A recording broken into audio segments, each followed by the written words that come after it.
It's been 6 years since the start of Hong Kong's Occupy movement. The 79-day sit-in laid siege to major parts of the city, including the government office compound. But it ultimately failed to win any concessions from Beijing on democratic reform. In fact, China's grip on the territory has only tightened since.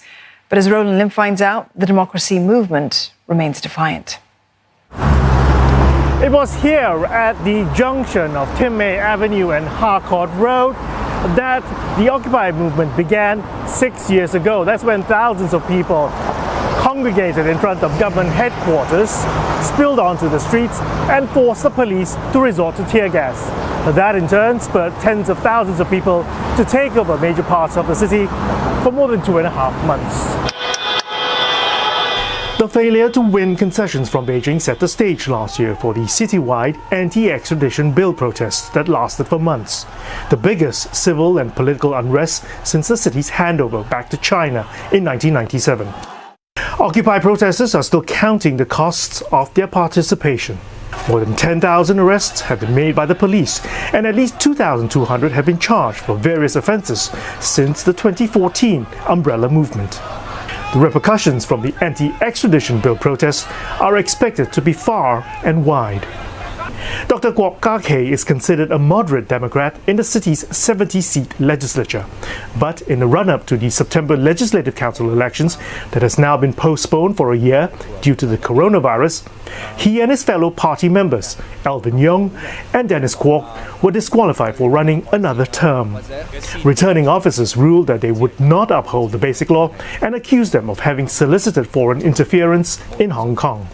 We have some people working under the name of the National Security Bureau in Hong Kong, and also they have a lot of officers coming from China. They're all doing all those, investigation, prosecution, round the clock. We don't know where they are. People like us has been followed by, some unnamed officer. Since the enactment of the national security legislation in July, which outlaws secession, subversion, terrorism and collusion with foreign forces, scores of high-profile arrests have been made. Pro-democracy activist Agnes Chow, whose political party Demosisto has been disbanded, was arrested with 2 other young activists under the national security law. Arrest warrants have also been issued for 6 overseas activists, including former Demosisto lawmaker Nathan Law. Apple Daily founder Jimmy Lai, along with his 2 sons and 4 senior staff members, were not spared either. And Hong Kong University professor Sunny Loh warns against further tightening of the rules. This is still the punishment period in which the police prosecute, arrest people, legal department prosecute. But if the Hong Kong government and Beijing continue to, tighten everything and implement it in a full-scale fashion, well, they will have to be very careful. If they implement it too hard, there may be a negative side effect. And despite the current safe distancing restrictions making mass rallies illegal, pockets of street protests have emerged, despite the high stakes of getting caught.